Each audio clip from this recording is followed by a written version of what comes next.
Hello everyone. आज की video में हम लोग सीखने जा रहे हैं क्लास 8 का चैप्टर नंबर 1 रैशनल नंबर्स। इस वीडियो में एक ही वीडियो में मैं पूरा चैप्टर कवर कराऊंगी। सारे कॉन्सेप्ट्स आपको क्लियर हो जाएंगे, आपको कुछ और देखने की ज़रूरत नहीं है। कुछ ही मिनट लगेंगे, बस आपको थोड़ा सा ध्यान देना है।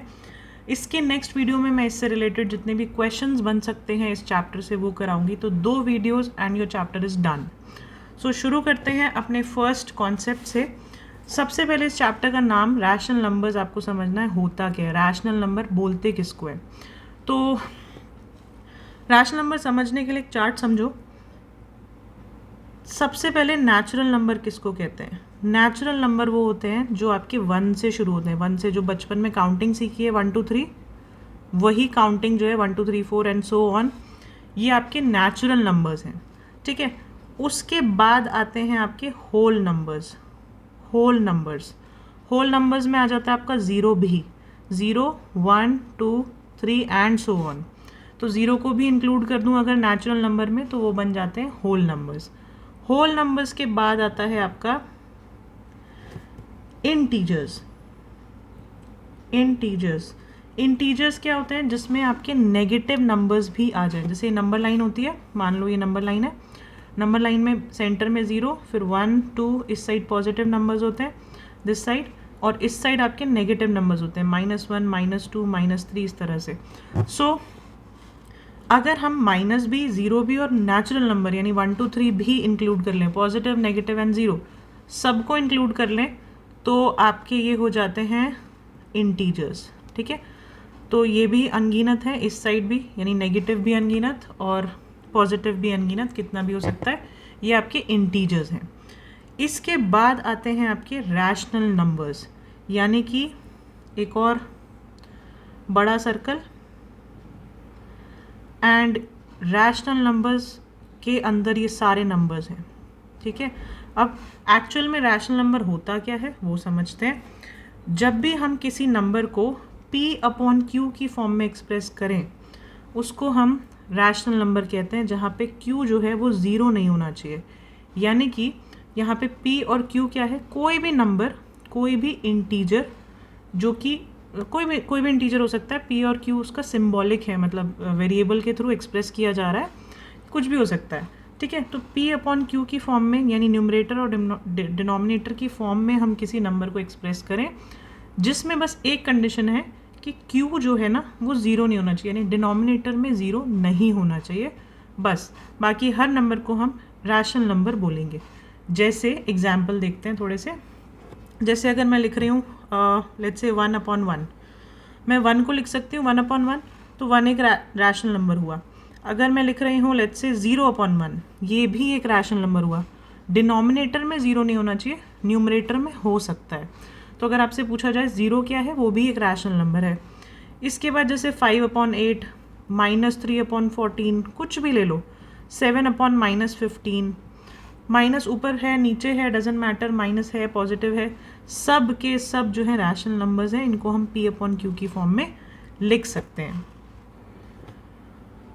अब आपके दिमाग में सवाल आ सकता है कि अगर रैशनल नंबर्स जो हैं P/Q की फॉर्म में एक्सप्रेस किए जा सकते हैं तो फ्रैक्शंस क्या हैं? P/Q की फॉर्म में अगर रैशनल नंबर को लिखा जाता है तो फ्रैक्शन भी तो वही होता है, फ्रैक्शन को भी तो P/Q की फॉर्म में लिखा जाता है। दोनों में डिफरेंस क्या है? तो ध्यान से समझना दोनों में डिफरेंस।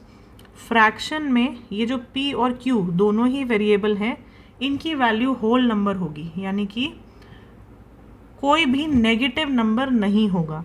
जैसे कि 2/7, 5/8 दोनों पॉजिटिव है, 1/8, 7/5 दोनों ही पॉजिटिव है, इनको फ्रैक्शन बोलेंगे। लेकिन रैशनल नंबर्स में, this is rational number, rational numbers में आप दोनों नेगेटिव भी हो सकते हैं, पॉजिटिव भी हो सकते हैं। जैसे -1/2, -7/8, 5/-4, तो नेगेटिव नंबर्स भी इंक्लूड करता है रैशनल नंबर। फ्रैक्शन में नेगेटिव नहीं आते हैं, ये आपको ध्यान रखना है। आगे बढ़ते हैं। नेक्स्ट टॉपिक आता है बहुत इंपॉर्टेंट, प्रॉपर्टीज़ ऑफ नंबर्स। तो अभी हमने सीखा आपके पास होल नंबर्स हैं, इंटीजर्स हैं, रैशनल नंबर्स हैं, सबकी हम प्रॉपर्टीज़ पढ़ेंगे। अब प्रॉपर्टीज़ कितनी तरह की हैं, पहले उनके नाम एक बार सुन लो। थोड़े से टिपिकल नाम है, लेकिन प्रॉपर्टीज़ बहुत ईजी हैं, ठीक है। सो प्रॉपर्टीज़ होती हैं क्लोजर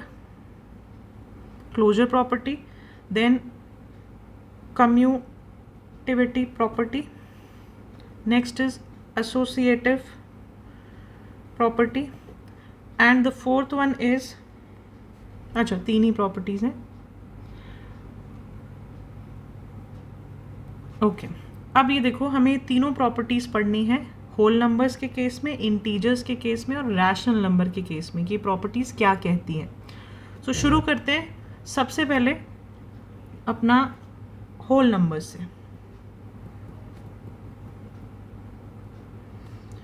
होल नंबर्स के केस में क्लोजर प्रॉपर्टी क्या कहती है। क्लोजर प्रॉपर्टी का मतलब है अगर दो होल नंबर्स को आप ऐड या मल्टीप्लाई करोगे, ऐड या मल्टीप्लाई, बात ध्यान से सुनना, अगर दो होल नंबर्स को, जैसे एग्जांपल लेते हैं 0 + 8 हम कर रहे हैं, या मैं कर रही हूँ 0 × 5, दो होल नंबर्स को आप मल्टीप्लाई करोगे तो आंसर हमेशा होल नंबर ही आएगा, ये प्रॉपर्टी कहती है। लेकिन एडिशन के केस में काम करेगा और मल्टीप्लिकेशन के केस में काम करेगा, लेकिन सब्ट्रैक्शन के केस में और डिवीजन के केस में काम नहीं करेगा, ठीक है। ज़रूरी नहीं है होल नंबर ही आंसर आए। फॉर एग्जांपल अगर मैं 7 - 10 कर रही हूँ, आंसर आ रहा है -3। इसी तरह मैं 3 / 7 कर रही हूँ तो आ रहा है 3/7, ठीक है। ज़रूरी नहीं है होल नंबर ही आए, तो ध्यान से समझो फिर से प्रॉपर्टी। क्लोजर प्रॉपर्टी कहती है होल नंबर की कि जब भी हम दो होल नंबर्स को ऐड या मल्टीप्लाई करेंगे तो हमारे पास आंसर में भी होल नंबर ही आएगा। सब्ट्रैक्शन के केस में और डिवीजन के केस में ये वैलिड नहीं है। आगे बढ़ते हैं। नेक्स्ट प्रॉपर्टी है होल नंबर्स की कम्यूटेटिव। ये प्रॉपर्टी क्या कहती है, इसका कहना है कि एडिशन के केस में और सब्ट्रैक्शन के केस में, एडिशन के केस में और मल्टीप्लिकेशन के केस में हम किसी भी ऑर्डर में ऐड या मल्टीप्लाई करें आंसर सेम आता है। फॉर एग्जांपल 0 + 5 करो या 5 + 0 करो, आंसर 5 ही होगा, ठीक है। इसी तरह 3 × 5 करो या 5 × 3 करो, आंसर 15 ही आएगा दोनों ही केस में। तो कम्यूटेटिव प्रॉपर्टी कहती है कि होल नंबर्स को आप किसी भी ऑर्डर में ऐड या मल्टीप्लाई कर सकते हो आगे पीछे, ठीक है। लेकिन अगेन सब्ट्रैक्शन में और डिवीजन में ये वैलिड नहीं है। क्यों वैलिड नहीं है, देखो फॉर एग्जांपल आपको 7 - 10 करना है, इसका आंसर होगा -3, और आपको 10 - 7 करना है, इसका आंसर होगा 3। दोनों ही आंसर्स अलग हैं, तो सब्ट्रैक्शन में ये वैलिड नहीं है। डिवीजन में देखते हैं, आपको मान लो 3 / 5 करना है, आंसर आएगा 3/5। आपको 5 / 3 करना है, आंसर आएगा 5/3। दोनों ही एकदम अलग आंसर्स हैं, तो इस केस में भी ये वैलिड नहीं है। तो कम्यूटेटिव प्रॉपर्टी कहती है कि एडिशन और मल्टीप्लिकेशन हम किसी भी ऑर्डर में कर सकते हैं, दोनों नंबर्स को, दोनों होल नंबर्स को आगे पीछे कहीं पे भी लिखो आंसर सेम आएगा, ठीक है। अगली प्रॉपर्टी देखते हैं। नेक्स्ट प्रॉपर्टी है हमारे पास एसोसिएटिव प्रॉपर्टी। ये प्रॉपर्टी होल नंबर्स की क्या कहती है कि हम अगर 3 होल नंबर्स को मल्टीप्लाई कर रहे हैं, फॉर एग्जांपल 6 + 5 + 4 अगर हम कर रहे हैं, तो हम किसी भी ऑर्डर में इनको भी प्लस या मल्टीप्लाई कर सकते हैं। जैसे एक मल्टीप्लिकेशन का एग्जांपल भी साथ में देख लेते हैं, जैसे 2 × 3 × 6, ठीक है। देखो क्या क्या बोल रही है ये प्रॉपर्टी। ये मान लो ये है A, ये है B और ये ऐसे C है। इसी तरह ये A, B और C है, ठीक है। तो मैं A और B को पहले प्लस करूं और जो आंसर आए उसमें C बाद में प्लस करूं, या मैं A को बाद में प्लस करूं, पहले B और C को प्लस कर दूं। किसी भी दो नंबर्स को आप पहले प्लस करोगे, बाद में थर्ड नंबर को प्लस करोगे, दोनों ही केस में आंसर सेम आएगा। ऐसे ही मल्टीप्लिकेशन का केस है। मल्टीप्लिकेशन के केस में भी आप A × B करो, जो आंसर आए उसमें C मल्टीप्लाई करो, या पहले A × C कर लो, बाद में B से मल्टीप्लाई करो। किसी भी ऑर्डर में मल्टीप्लिकेशन करोगे आपका आंसर सेम आएगा दोनों ही केसेस में। लेकिन ये फिर से वैलिड नहीं है सब्ट्रैक्शन और डिवीजन में। डिवीजन में आपको जो ऑर्डर है वही फॉलो करना है, सब्ट्रैक्शन में भी वही फॉलो करना है। ऑर्डर चेंज करने पे आंसर सेम नहीं आता है। ठीक है, आई होप होल नंबर्स की तीनों प्रॉपर्टी समझ आई होंगी। अगली प्रॉपर्टी की तरफ बढ़ते हैं, अगले नंबर की तरफ बढ़ते हैं, इंटीजर्स।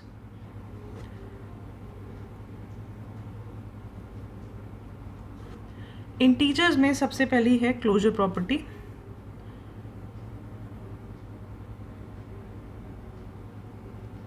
क्लोजर प्रॉपर्टी जैसे कि होल नंबर्स में था कि दो होल नंबर्स को आप प्लस या मल्टीप्लाई करोगे तो होल नंबर ही आएगा। सिमिलरली इंटीजर्स के केस में भी आप दो इंटीजर्स को ऐड करोगे या मल्टीप्लाई करोगे या सब्ट्रैक्ट करोगे तो आंसर इंटीजर ही आएगा। ठीक है, एक इंटीजर ही होगा। एग्जाम्पल के तौर पे देखो, मैं कर रही हूँ -7 + 3, आंसर आएगा -4। ठीक है, ये आंसर भी इंटीजर है और ये दोनों भी इंटीजर्स हैं। मल्टीप्लाई करते हैं, मान लो मैं कर रही हूँ 7 × 9, 7 9 इज 63, ये भी इंटीजर है, ये दोनों भी इंटीजर है। -7 × 9 होता तब भी -63 आता, आंसर तब भी इंटीजर होता। ठीक है, सब्ट्रैक्ट करके देखते हैं, 8 - 3 करो, 8 में से 3 गया, यू विल गेट 5। 5 एक इंटीजर है, 8 भी इंटीजर है, -3 भी इंटीजर है, तो तीनों आंसर इंटीजर ही आएगा, ये क्लोजर प्रॉपर्टी कहती है। लेकिन अगेन डिवीजन के केस में ये चीज़ वैलिड नहीं है। जैसे 5 / 9 करोगे, आंसर आएगा 5/9, जो कि इंटीजर नहीं है, ये एक फ्रैक्शन है।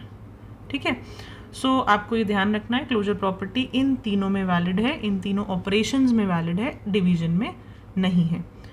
आगे बढ़ते हैं, अगली प्रॉपर्टी इज, नेक्स्ट प्रॉपर्टी है आपकी कम्यूटेटिव प्रॉपर्टी। इन इंटीजर्स कम्यूटेटिव प्रॉपर्टी क्या कहती है? जैसे होल नंबर्स में था कि जब हम दो नंबर्स को ऐड करेंगे किसी भी ऑर्डर में आंसर सेम आएगा। इस केस में अगेन आप दो नंबर्स को ऐड या मल्टीप्लाई करो किसी भी ऑर्डर में, तब तक तो ठीक है, कम्यूटेटिव प्रॉपर्टी वैलिड है। लेकिन माइनस और डिवीजन करते टाइम, सब्ट्रैक्शन और डिवीजन करते टाइम ये कम्यूटेटिव प्रॉपर्टी वैलिड नहीं है इंटीजर्स के केस में। एग्जाम्पल से समझो, मान लो मुझे -5 को प्लस करना है 7 के साथ और 7 को फिर से प्लस करना है -5 के साथ किसी भी ऑर्डर में। ठीक है, मैंने पहले -5 लिखा और नेक्स्ट केस में -5 बाद में लिखा, दोनों ही केस में आंसर आएगा 2। तो आप ऐड किसी भी ऑर्डर में कर सकते हो इंटीजर्स को भी, मल्टीप्लाई भी मैं किसी भी ऑर्डर में कर सकती हूँ। -11 × 3 किया या 3 × -11 किया, एक ही बात है, आंसर -33 ही आएगा। राइट, सो ये चीज़ प्लस और मल्टीप्लिकेशन में तो ठीक है, माइनस और डिवीजन में ये वैलिड फिर से नहीं है। एग्जाम्पल देखो, जैसे मुझे करना है 10 - 13 और करना है 13 - 10, अगेन दोनों के आंसर्स अलग अलग आएंगे। डिवीजन में मुझे करना है -5 / 8 या मुझे करना है लेट्स से 8 / -5, दोनों के आंसर्स फिर से अलग आएंगे। तो आपको ध्यान रखना है, कम्यूटेटिव प्रॉपर्टी इंटीजर्स के केस में सिर्फ एडिशन और मल्टीप्लिकेशन में काम करती है। आगे बढ़ते हैं, थर्ड प्रॉपर्टी है हमारी एसोसिएटिव प्रॉपर्टी। एसोसिएटिव प्रॉपर्टी क्या कहती है? जैसे होल नंबर्स में था, 3 नंबर्स थे A, B एंड C, उनको किसी भी ऑर्डर में प्लस करो या किसी भी ऑर्डर में मल्टीप्लाई करो, आंसर हमेशा सेम आता है। इसी तरह बिल्कुल सेम ऐसे ही किस इंटीजर्स को आप किसी भी ऑर्डर में प्लस या मल्टीप्लाई करोगे, आंसर सेम आएगा, एक्सेप्ट सब्ट्रैक्शन और डिवीजन में। एग्जाम्पल के तौर पे देखो, प्लस करते टाइम मान लो मैं प्लस कर रही हूँ 7 + -5 + 2। ठीक है, अब इसी तरह इसका आंसर देखते हैं। 7 + -5 इज़ 2 + 2 दैट इज़ 4। राइट, इसी तरह इसका ऑर्डर चेंज करते हैं, -5 + 2 + 7 कर देते हैं, 7 को एंड में भेज देते हैं। अभी भी आंसर जो है यहाँ आएगा -3 + 7 विच इज़ 4। दोनों ही केस में 4 आ रहा है, यानी मैं पहले किसी भी नंबर को किसी भी ऑर्डर में प्लस करूँ, आंसर सेम आएगा इंटीजर्स के केस में। इसी तरह मल्टीप्लिकेशन का एक एग्जाम्पल देख लो, जैसे 2 इंटू 3 इंटू 4 करूँगी या -4 करूँगी, कुछ भी ले लो, तो आंसर आएगा 6, 2 3 ज़ा 6 इंटू -4 -24, ठीक है। ऐसे ही अगर मैं कर रही हूँ 3 इंटू 2 इंटू -4, ऑर्डर चेंज कर देते हैं, राइट, तो 6 इंटू फिर से -4 -24, तो दोनों ही केस में सेम आया आंसर। तो आपको ध्यान रखना है एसोसिएटिव प्रॉपर्टी इंटीजर्स के केस में एडिशन और मल्टीप्लिकेशन में काम करती है, यानी कि वो कहती है किसी भी ऑर्डर में आप प्लस और मल्टीप्लाई कर सकते हो। आगे बढ़ते हैं। यही चीज़ जो है सब्ट्रैक्शन और डिवीजन में काम नहीं करेगी। आई होप अब आपको समझ आ गया होगा। किसी भी ऑर्डर में आप माइनस या डिवाइड 3 नंबर्स को नहीं कर सकते, जो ऑर्डर दिया है उसी में वो आंसर सेम देगा। तो आगे बढ़ते हैं। लास्ट नंबर्स है हमारे रैशनल नंबर्स, इसको ध्यान से समझना। रैशनल नंबर की जो प्रॉपर्टी है, अगेन सबसे पहले क्लोजर प्रॉपर्टी। क्लोजर प्रॉपर्टी क्या कहती है कि अगर आप 2 रैशनल नंबर्स को ऐड करोगे या मल्टीप्लाई करोगे तो आंसर में एक रैशनल नंबर ही मिलेगा।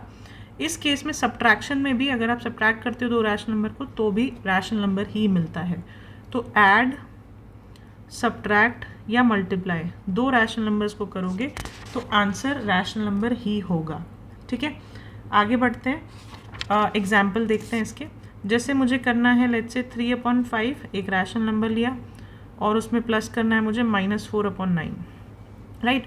तो एलसीएम लेंगे, 45 इज़ योर एलसीएम, ऊपर आएगा 27 -20 7/45, ये एक रैशनल नंबर है।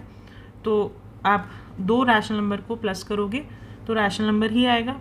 इसी तरह सब्ट्रैक्ट करके देखना, लेट्स से 5/8 -3/7 करो, तो इसको सॉल्व करोगे you will get 56 as LCM, 35 -24 equals to 11/56। Again ये भी एक रैशनल नंबर है। नेक्स्ट मल्टीप्लाई करके देखो, multiplication is very easy, -5/7 into let's say 2/9, इसको मल्टीप्लाई करो, -10/7 - 63, तो ये भी एक रैशनल नंबर है। इसी तरह डिवाइड करके देखते हैं। एग्जाम्पल है -3/5 डिवाइडेड बाय 2/3, राइट। एलसीएम लोगे 15, you will gate -9 -10, so minus is plus, -19/15, right. तो ये भी एक रैशनल नंबर है। तो डिवीजन के केस में भी वैलिड है, मल्टीप्लिकेशन के केस में भी ये वैलिड है। आगे बढ़ते हैं फिर से। नेक्स्ट है कम्यूटेटिव प्रॉपर्टी। कम्यूटेटिव प्रॉपर्टी कहती है कि आप किसी भी ऑर्डर में प्लस या मल्टीप्लाई करो, आंसर सेम आएगा। 2 रैशनल नंबर्स को आप प्लस करोगे, मल्टीप्लाई करोगे किसी भी ऑर्डर में, आंसर सेम होगा। एग्जाम्पल के तौर पे एडिशन का एग्जाम्पल ले लेते हैं। -3/4 प्लस 5/11 करो, ये करके देखना। 5/11 प्लस -3/4 करना, तो भी दोनों ही केस में आंसर इक्वल आएगा। इसी तरह अगर आप मल्टीप्लाई करोगे 2 नंबर्स को, फॉर एग्जांपल -3/4 मल्टीप्लाई कर रहे हैं हम 5/6 के साथ, वो इक्वल आएगा 5/6 इंटू -3/4 के साथ। बहुत ईजी है समझना। किसी भी ऑर्डर में आप काम कर सकते हो रैशनल नंबर्स के साथ भी, लेकिन माइनस और डिवीजन के केस में अगेन ये वैलिड नहीं है, आंसर सेम नहीं आएगा, आंसर बदल जाएगा, ठीक है। आगे बढ़ते हैं एसोसिएटिव प्रॉपर्टी की तरफ। एसोसिएटिव प्रॉपर्टी क्या कहती है? एसोसिएटिव प्रॉपर्टी में 3 नंबर्स हैं, ए, बी एंड सी। तीनों को बोला जाता है किसी भी ऑर्डर में आप ऐड या मल्टीप्लाई कर सकते हो अगेन, लेकिन सब्ट्रैक्शन और डिवीजन सेम आंसर नहीं देगा। फॉर एग्जाम्पल मैं फिर से मल्टीप्लाई कर रही हूँ, let's say 1/2 multiply by 3/4 multiply by -7/5। तो ये आप किसी भी ऑर्डर में मल्टीप्लाई करो, पहले इन दोनों को मल्टीप्लाई करो या पहले इन दोनों को मल्टीप्लाई करो, आंसर सेम आएगा। प्लस भी करोगे तब भी आंसर सेम आएगा, लेकिन माइनस और डिवीजन में इन दोनों केस में ये आंसर सही नहीं देगा, यानी कि आंसर सही होगा, रैशनल नंबर नहीं आंसर आएगा, ठीक है। तो थोड़ा सा ध्यान रखना, प्रॉपर्टीज़ बहुत इजी हैं, अब बस अलग अलग नंबर के अंडर इनको कैटेगराइज किया गया है। आगे बढ़ इस चैप्टर में बेसिक कॉन्सेप्ट में आपको role of 0 and role of 1 भी दिया हुआ है, तो ज़ीरो का रोल क्या होता है, बहुत ही ईजी है इसको समझना। ज़ीरो को किसी के साथ भी मल्टीप्लाई करोगे किसी भी ऑर्डर में तो वो ज़ीरो ही आंसर देगा, ठीक है। मल्टीप्लिकेशन के केस में ज़ीरो को मान लो मैंने 15 से मल्टीप्लाई किया, आंसर ज़ीरो ही आएगा। ज़ीरो को किसी के साथ प्लस किया तो वो जो नंबर जिसके साथ आप प्लस कर रहे हो वही आंसर मिलेगा। जैसे 15 प्लस ज़ीरो कर रहे हो तो 15 ही आंसर मिलेगा। ये बहुत बेसिक चीज़ है। ज़ीरो में से किसी चीज़ को माइनस करोगे, ज़ीरो किसी चीज़ में से माइनस करोगे तो आंसर अगेन वो नंबर ही आएगा। डिवीज़न के केस में थोड़ा सा डिफरेंट है। आप अगर डिवीज़न करते हो, ध्यान देना, डिवीज़न के केस में अगर आप किसी नंबर को ज़ीरो से डिवाइड करते हो, इस केस में यानी कि डिनोमिनेटर में जब ज़ीरो है तो आंसर नॉट डिफाइंड है, यानी कि इसको हम नहीं बता सकते आंसर कितना आएगा। लेकिन हाँ, अगर ज़ीरो न्यूमरेटर में है और नीचे 1 है या कोई और नंबर है तो आपका आंसर ज़ीरो आएगा, ठीक है। न्यूमरेटर में जब भी ज़ीरो होगा आंसर ज़ीरो होगा, डिनोमिनेटर में जब भी ज़ीरो होगा आंसर नॉट डिफाइंड होगा, आप आंसर का पता नहीं लगा सकते, ठीक है। आगे बढ़ते हैं। एक रोल ऑफ 1 भी दिया गया है। रोल ऑफ 1 मीन्स 1 के साथ किसी को मल्टीप्लाई प्लस डिवाइड या सब्ट्रैक्ट करने में क्या होता है, बहुत ईजी। अगेन मान लो मैं 1 के साथ किसी को प्लस कर रही हूँ तो पता है आगे उसका सक्सेसर आ जाएगा। 1 के साथ किसी 1 को किसी में से माइनस कर रही हूँ तो प्रेडिसेसर आ जाएगा, ठीक है। 1 को किसी के साथ मल्टीप्लाई कर रही हूँ तो वो नंबर खुद आ जाएगा। 1 को किसी के साथ डिवाइड कर रही हूँ तो भी वो नंबर खुद आ जाएगा, ठीक है। तो ये आपको ध्यान रखना है 1 का रोल, जो कि आप बचपन से सीखते आ रहे हो, कुछ नई बात नहीं थी। 0 का बस ये सेक्शन थोड़ा सा ध्यान रखना, इट इज़ वेरी इंपॉर्टेंट। इस चैप्टर के बेसिक कॉन्सेप्ट्स यही हैं। अब हम नेक्स्ट पार्ट वाली वीडियो में अच्छे से क्वेश्चंस को करना सीखेंगे, कैसे आप मल्टीप्लाई, डिवाइड, प्लस, माइनस करते हो रैशनल नंबर्स को। तो इस वीडियो को अच्छे से देख लेना, सारी प्रॉपर्टीज़ सीख लेना। इसका प्रैक्टिकल या इम्प्लीमेंटेशन नेक्स्ट वीडियो में देखेंगे, किस तरह के क्वेश्चंस आते हैं पेपर में। अभी तक के लिए इतना ही। Thank you for watching.